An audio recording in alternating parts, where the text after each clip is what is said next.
Hi, my name is John Roper, and I have decided to do my presentation on CRISPR. Just a little bit about CRISPR. CRISPR stands for Clustered Regularly Interspaced Short Palindromic Repeats. What it is a family of DNA sequences found in genomes of prokaryotic organisms such as bacteria and archaea.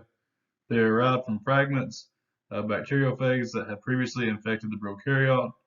CRISPR is important in medicine and genetics today because it can be utilized by experts in helping with immunity. This slide just describes a little bit of how CRISPR works. It utilizes Cas enzymes. Cas is a CRISPR-associated enzyme using CRISPR sequences as a guide for recognizing and cleaving specific strands of DNA that are complementary to the CRISPR sequence. The cleaved DNA strands will be utilized in the genome of the organism that was attacked. The cells will be prepared for the next attack of the attacker. And the photo to the right shows the utilization of Cas1 and Cas2 to integrate CRISPR. Cas9 is the most common studied enzyme.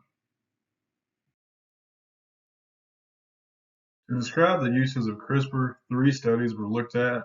For the first study, it examined programmable CG to GC genome editing with CRISPR Cas9 directed base excision repair proteins. The researchers in this study looked at using CRISPR as a means to change CG to GC single nucleotide polymorphisms. We can only mend this error to a degree, however.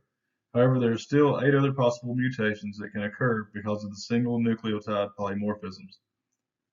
CRISPR could allow us to fix any possible mutation using a designed CRISPR mechanism called CGBE. This study used E. coli. The product of this study was a chemically competent E. coli. In continuation of the uses for CRISPR, we'll look at study 2. In this study, a multifunctional genome-wide CRISPR system for high-throughput genotype-phenotype mapping was used. This study addresses our ability to efficiently map out the genomes. The researchers report a multifunctional genome-wide CRISPR system to precisely control the expression level of defined genes to desired levels throughout the whole genome. This is used to produce one of the most efficient genomic libraries in use ever reported. The objective of the study was the use of CRISPR to do genome-wide engineering.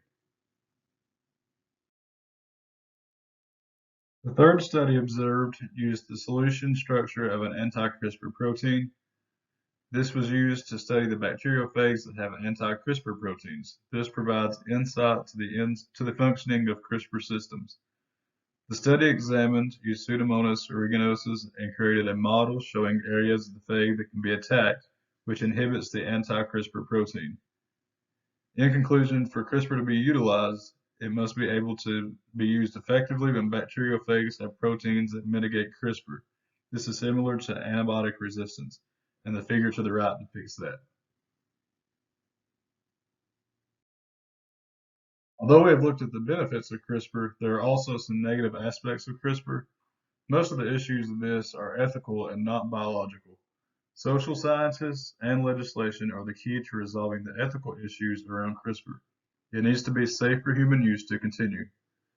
In the article Genome Editing Technologies, Concept Pros and Cons of Various Genome Editing Techniques and Bioethical Concerns for Clinical Application, the role of morality, religious debates, and cloning is addressed. Legislation needs to be prepared and experts' opinions need to be addressed so that a conclusion can be made.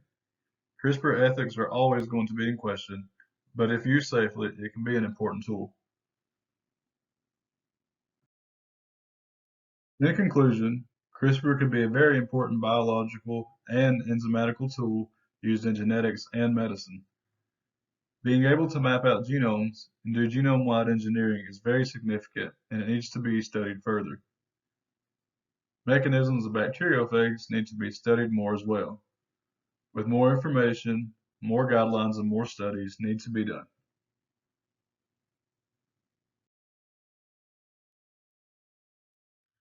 This is a list of the sources that were used to create this presentation.